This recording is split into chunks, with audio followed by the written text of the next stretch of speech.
Hello and welcome to judiciary gold by top rankers. मैं हूं काकोली और आज मैं आपके लिए लाई हूं वीडियो जिसमें मैं आपको बताने वाली हूं इन्वेस्टिगेशन स्टेजेस। ठीक है कि इन्वेस्टिगेशन की जो स्टेज होती है वो ग्रेजुअली कैसे बढ़ती जाती है। ठीक है, आप बहुत कंफ्यूज होते होगे कि 24 घंटे के अंदर हम बोलते हैं मजिस्ट्रेट के सामने जाके अक्यूज को प्रेजेंट कर दो, तब इन्वेस्टिगेशन खत्म नहीं हुआ तो फिर क्या? 15 दिन, 60 दिन, 90 दिन, टू मेनी टाइम लाइन्स की हम बहुत ज्यादा ना केओटिक बहुत ही केओटिक सिचुएशन में फंस जाता है। हमें समझ नहीं आता है कि क्या पढ़े, कहाँ से पढ़े। ठीक है, एक फ्लो चार्ट और आपका पूरा इन्वेस्टिगेशन को लेके जितने क्वेरीज है ना वो सारे सॉल्व हो जाएंगे। कंफ्यूज, स्टिल कंफ्यूज और यकीन नहीं हो रहा ना, तो चलो स्टार्ट करते हैं। इस एक फ्लो चार्ट को आप ड्रॉ भी कर लोगे ना मेरे साथ साथ, आपको याद हो जाएगा हर एग्जाम के लिए। ठीक है, तो सबसे पहले तो कोई कॉग्निजेबल ऑफेंस होता है अगर, ठीक है, दैट इज कॉग्निजेबल और नॉन कॉग्निजेबल। दो तरह के आपके ऑफेंसेस होते हैं। कॉग्निजेबल या नॉन कॉग्निजेबल कौन से ऑफेंसेस होते हैं, इसका जो है डिस्टिंक्शन पूरा आपके जो बीएनएस है, तो जो सीआरपीसी था पहले, उसके शेड्यूल में दिया हुआ है। ठीक है, शेड्यूल 1 में पूरा दिया हुआ है। तो जैसे आपके रेप, मर्डर जैसे सीरियस ऑफेंसेस होते हैं उसको हम कॉग्निजेबल ऑफेंसेस बोलते हैं, और डिफेमेशन टाइप के ऑफेंसेस को हम नॉन कॉग्निजेबल ऑफेंसेस बोलते हैं। तो जो कॉग्निजेबल ऑफेंसेस है वो बेलेबल भी हो सकता है, नॉन बेलेबल भी हो सकता है। नॉन कॉग्निजेबल भी, बेलेबल नॉन बेलेबल दोनों में से कुछ भी हो सकता है। तो इस हिसाब से चार तरह के हम डिविजन्स करते हैं: cognizable bailable, cognizable non bailable, non cognizable bailable या नॉन कॉग्निजेबल नॉन बेलेबल। ठीक है, तो जो कॉग्निजेबल ऑफेंसेस होते हैं, अगर मान लो आपका आधा क्राइम जो आपके साथ हुआ है वो नॉन कॉग्निजेबल और आधा कॉग्निजेबल, तो हमेशा कॉग्निजेबल ओवरराइड करता है। ठीक है, तो जब कॉग्निजेबल ऑफेंसेस होते हैं तब बिना अरेस्ट वारंट के पुलिस जो है अरेस्ट कर सकता है अक्यूज को, और तब एफआईआर लिखाना बहुत जरूरी हो जाता है। ठीक है, एफआईआर रजिस्टर कराना बहुत ही इंपॉर्टेंट हो सकता है। आप मेरा वीडियो भी देख सकते हो एफआईआर पे, फाइन, कि एफआईआर में आपको क्या क्या चीजें याद रखनी है and all. But apart from that, जब भी हम एफआईआर फाइल करते हैं तो सिर्फ कॉग्निजेबल ऑफेंस में फाइल करते हैं। नॉन कॉग्निजेबल ऑफेंसेस के केस में हम पुलिस स्टेशन में जाके एनसीआर में एंट्री करवाते हैं, नॉन कॉग्निजेबल रजिस्टर में। ठीक है, इनके अलावा एक और आपके पास एक वेपन होता है कि आप जाके मजिस्ट्रेट को भी कंप्लेंट फाइल कर सकते हो। कॉग्निजेबल नॉन कॉग्निजेबल दोनों मैटर्स में कर सकते हो। जब पुलिस मना कर दे फाइल करने के लिए एफआईआर कॉग्निजेबल ऑफेंस में, या पुलिस ने इसके लिए भी मना ही कर दिया नॉन कॉग्निजेबल के लिए, तो क्या होगा, मजिस्ट्रेट जो है वो पुलिस को ऑर्डर देते हैं कि जाओ जाके एफआईआर फाइल करो क्योंकि मेरे पास कॉग्निजेबल ऑफेंस को लेकर ये कंप्लेन आया है। तो जो आप मजिस्ट्रेट को फाइल करते हो वो कंप्लेन होता है, जो आप पुलिस को फाइल कर रहे हो वो एफआईआर होता है कॉग्निजेबल ऑफेंस के केस में। ठीक है, तो हमारा प्राइमरी फोकस रहेगा कॉग्निजेबल ऑफेंसेस फिलहाल। तो उसमें बिना अरेस्ट वारंट के अरेस्ट कर सकता है पुलिस, क्योंकि अगर पुलिस अरेस्ट वारंट निकालने में टाइम वेस्ट कर दे मजिस्ट्रेट के पास जाके, तब तक तो अक्यूज फरार हो जाएगा। तो इसीलिए बिना कोर्ट के परमिशन के वो इन्वेस्टिगेशन भी स्टार्ट कर सकता है अरेस्ट करने के बाद। ठीक है, नॉन कॉग्निजेबल ऑफेंसेस में आपको अरेस्ट वारंट लगता है और बिना मजिस्ट्रेट के परमिशन के पुलिस इन्वेस्टिगेट नहीं कर सकती, मतलब पुलिस जो है उनको लगेगा वारंट प्लस परमिशन। तो इसीलिए कॉग्निजेबल ऑफेंसेस को आप याद रखना सीरियस नेचर के हिसाब से, तो इसीलिए ये सारे प्रोविजंस दिए गए। तो जब अरेस्ट होते हैं ना, ठीक है, कोई अक्यूज्ड है जिसको अरेस्ट किया गया है, अब क्या होता है कि विद इन 24 आवर्स ही needs to be presented before the magistrate. तो 24 घंटे का ही टाइम होता है शुरू में पुलिस को इन्वेस्टिगेट करने के लिए। ठीक है, तो ये इनिशियल स्टेज आपका खत्म हुआ, फिर स्टार्ट हो गया आपका इन्वेस्टिगेशन स्टेज। तो अगर अक्यूज जो है वो मिल गया है तो 24 घंटे के अंदर अंदर आपको, मतलब पुलिस को जो है इन्वेस्टिगेशन खत्म करनी होती है। अगर खत्म नहीं हुई तो फिर विद इन 24 आवर्स जो अक्यूज्ड है उसे प्रोड्यूस किया जाएगा बिफोर द मजिस्ट्रेट। ठीक है, अगर वीकेंड्स है, कोर्ट बंद है, तो फिर मजिस्ट्रेट चाहे तो अपने रेसिडेंस पे भी बुला सकते हैं, फाइन। तो मजिस्ट्रेट के सामने विद इन 24 आवर्स जो है अक्यूज को प्रेजेंट किया जाएगा आफ्टर ही इज प्रोड्यूस्ड। ठीक है, तो उस टाइम पे जब अक्यूज को अरेस्ट किया जाता है तो वो पुलिस कस्टडी में ही रहता है। ठीक है, पुलिस लॉकअप में ही रहता है इस टाइम पे वो, fine.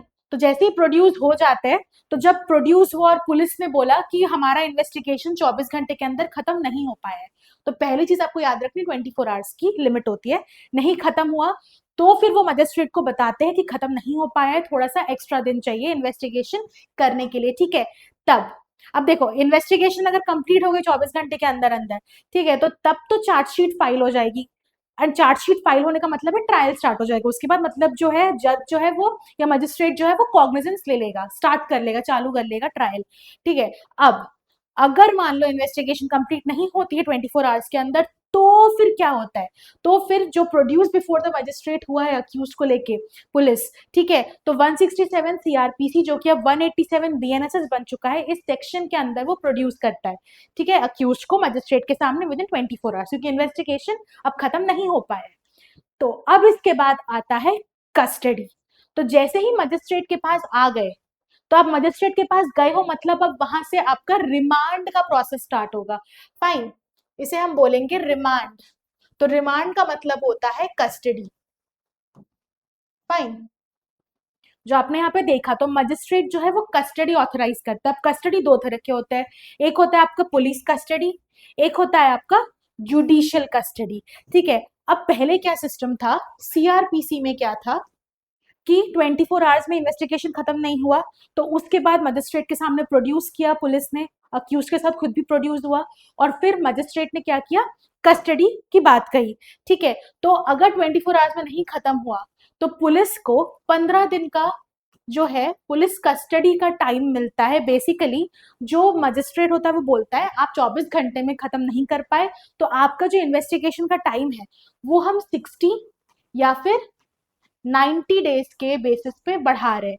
Seriousness of the offence पे डिपेंड करेगा कि 60 डेज होगा कि 90 डेज होगा। ठीक है, अगर 60 डेज है तो कितना, 90 डेज है तो कितना, तो ये बेसिकली जो है मजिस्ट्रेट डिसाइड करता है। तो ये जो सीरियसनेस ऑफेंस की मैं बात कर रही हूँ, तो यहाँ पे 60 डेज है कि 90 डेज वो जो है वो डिसाइड करता है मजिस्ट्रेट। ठीक है, अगर थोड़ा लेस सीरियस नेचर का ऑफेंस है जिसमें कि पनिशमेंट जो है 10 साल से कम की है एंड ऑल, तो फिर 60 डेज का टाइम दिया जाएगा इन्वेस्टिगेट करने के लिए। और अगर जो ऑफेंस है वो बहुत ही ग्रेव है, जैसे कि जिसका punishment death penalty, life imprisonment या फिर 10 साल से ज्यादा का इम्प्रिजनमेंट है, तो फिर 90 दिन का टाइम जो है मजिस्ट्रेट देता है पुलिस को इन्वेस्टिगेट करने के लिए, जब 24 घंटे में नहीं इन्वेस्टिगेशन पूरा हो पाता है। अब पुलिस के पास ये ऑप्शन है कि सीआरपीसी क्या बोलता था कि उस दौरान जो 60 या 90 दिन, जैसे मान लो इस केस में कि लेस सीरियस ऑफेंस है, अगर लेस ग्रेव ऑफेंस है तो 60 दिन का टाइम दिया गया है मैक्स। ठीक है, इन्वेस्टिगेशन खत्म करने का मतलब 2 महीना है कुछ। तो उस कंडीशन में क्या होगा, सीआरपीसी में 60 में से जो पहले के 15 दिन होते थे, ठीक है, 60 माइनस 15, ठीक है, जो पहले के 15 दिन होते थे, तो उस 15 दिन के अंदर अंदर क्या होता था कि जो पुलिस है वो जो अक्यूज्ड है उसे पुलिस कस्टडी में रख सकता था। तो 15 दिन का ही उनके पास टाइम होता था कि जब अक्यूज पुलिस कस्टडी में रहेगा। तो ये फिक्स था सीआरपीसी में कि पुलिस कस्टडी, जो ये जुडिशियल कस्टडी में जो जाते हैं, बेसिकली जब 60 या 90 डेज का टाइम दिया जाता है तब यूजुअली अक्यूज को मजिस्ट्रेट जो है जुडिशियल कस्टडी में शिफ्ट करने बोलते हैं, क्योंकि अभी तक वो लॉकअप में था। तभी 24 घंटे में आपका इन्वेस्टिगेशन खत्म नहीं हुआ तो मजिस्ट्रेट के सामने प्रोड्यूस किया। प्रोड्यूस करने के बाद आपने मजिस्ट्रेट से टाइम मांगा कि इन्वेस्टिगेशन के लिए और टाइम चाहिए, तो मजिस्ट्रेट ने 60 या 90 दिन में से कोई एक दिन बताया, सीरियसनेस ऑफ द ऑफेंस पर डिपेंड करते हुए। तो वहां पे जब 60 या 90 दिन दिया जाता है तो पुलिस कस्टडी से, जुडिशियल कस्टडी का मतलब होता है जेल, यानी सेंट्रल जेल, जहां पे कोर्ट के सुपरविजन में आ जाता है अक्यूज, पुलिस के सुपरविजन में नहीं रहता। तो सीआरपीसी बोलता है कि अगर 60 दिन का दिया गया फॉर एग्जाम्पल, तो शुरू के 15 दिन कंपल्सरीली पुलिस पुलिस कस्टडी में रख सकता था अक्यूज को to go through the investigation. फिर 15 दिन खत्म होने के बाद फिर बाकी के जो बचे हुए दिन है उसमें वो जुडिशियल कस्टडी में अक्यूज को भेज देगा और इन्वेस्टिगेशन चलते रहेगा। ठीक है, जहाँ पे इन्वेस्टिगेशन चलना मतलब कहीं पे भी फोरेंसिक को ले जाके जो भी इन्वेस्टिगेशन आप करते हो, चेक करना स्वैब्स एंड एवरीथिंग, वो सारी चीजें चलती रहेगी। फिर अगर मान लो 90 डेज का टाइम दिया गया था फॉर ग्रेव ऑफेंसेस, तो 90 में से जो शुरू के 15 दिन है तब तक पुलिस कस्टडी में रख के अक्यूज को फिर इन्वेस्टिगेशन कर सकता है, फिर बाद में उसे भेज देना पड़ेगा अक्यूज को जुडिशियल कस्टडी में। अब बीएनएसएस ने क्या किया है, जुडिशियल कस्टडी दो तरह की होती है, 60 डेज और 90 डेज की। तो व्हाट बीएनएसएस डिड, उसने बोला कि अब ये जो 15 दिन है ना, ये फिक्स नहीं होंगे कि 60 में से शुरू के 15 दिन ही पुलिस जो है पुलिस कस्टडी में अक्यूज को रख सकता है। अब अगर बात हो रही है यहाँ पे 60 डेज की, तो 60 में से शुरू के जो 40 दिन है, सिर्फ 40 डेज के अंदर अंदर ही अब ये 15 दिन कभी भी जो है वो पुलिस उठा सकते हैं। ठीक है, तो हमें यही चीज समझनी है कि शुरू के जो 40 दिन है उसमें उठा सकता है कभी भी पुलिस वापस जुडिशियल कस्टडी में से निकाल के। अब ये जो 15 दिन है, ये 40 दिनों में ऐसा नहीं है कि 40 दिन में भी शुरू के ही 15 दिन ले लिया। हो सकता है 40 डेज में से अब क्या कर सकता है पुलिस कि शुरू के 5 दिन उठाए, 40 दिन के शुरू के 5 दिन में, फिर लास्ट के 10 दिन में और 10 दिन उठा लिया। तो कभी भी 5, 10 या फिर आपका 3, 3 और इस टाइप का तोड़ तोड़ के भी निकाल सकता है वो।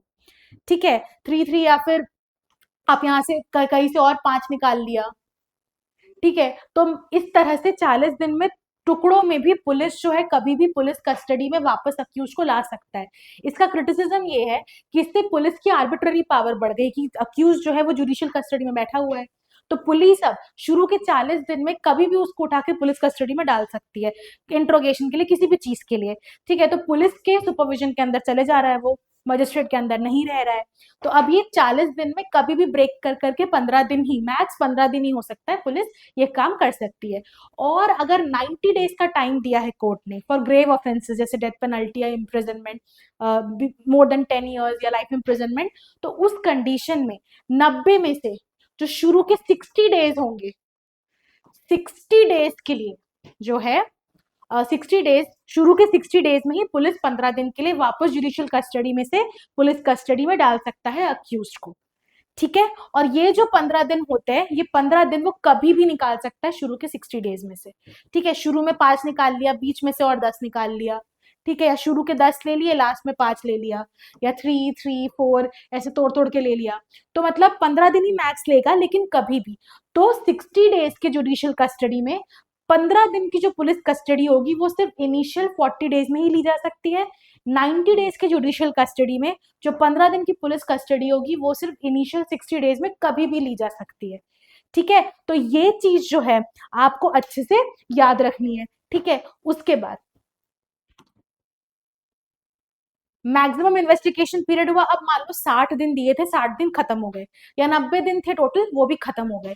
ठीक है, तो अगर इन्वेस्टिगेशन खत्म हो गया तो फिर चार्जशीट फाइल हो जाएगी। अगर इन्वेस्टिगेशन खत्म नहीं हुआ, मतलब एविडेंसेस कुछ मिले ही नहीं, तो जो अक्यूज्ड है उसे मिल जाता है डिफॉल्ट बेल। ठीक है, डिफॉल्ट बेल मिल जाएगा और उसको हम बोलेंगे चार्जशीट नेगेटिव। ठीक है, क्लोजर रिपोर्ट जैसा। और ये जो है नो, और जब चार्जशीट फाइल हो जाती है विथ एविडेंसेस एंड ऑल, तो उसे हम बोलते हैं चार्जशीट पॉजिटिव। ठीक है, तो इस एक चार्ट से आपको पूरा समझ में आ जाएगा इन्वेस्टिगेशन। बस आपको जो चीज याद रखनी है वो इतनी रखनी है कि 24, ठीक है, फिर 60, 90, जिसमें से शुरू के 40 डेज में से कभी भी 15 दिन पुलिस कस्टडी में निकाल सकता है अक्यूज को, टुकड़ों में भी शुरू के 40 दिन में, और यहाँ से शुरू के 60 डेज में। ठीक है, सीआरपीसी में ये कंपलसरी था कि 15 दिन, शुरू के 15 दिन ही होने थे 60 दिन में से, और यहाँ पे भी शुरू के 15 दिन ही होने थे 90 दिन में से। ठीक है, अब वो 60 में से शुरू के 40 डेज में कभी भी 15 दिन निकाल सकते हैं, और यहाँ पे 90 दिन में से शुरू के 60 दिन में कभी भी 15 दिन निकाल सकते हैं। ये मेजर चेंज आए, तो ये आपको अच्छे से याद रखना है। ठीक है, तो आई होप आपको इन्वेस्टिगेशन प्रोसीजर अच्छे से समझ में आ गया होगा टाइमलाइंस के साथ। तो ये एक फ्लो चार्ट और आपके क्वेरी सॉल्व हो जाएंगे। अगर ऐसे ही कुछ और फ्लो चार्ट्स आप चाहते हो कि कोई टॉपिक मैं समझाऊं, तो बिल्कुल आप कमेंट करके बता सकते हो। Thank you so much for listening.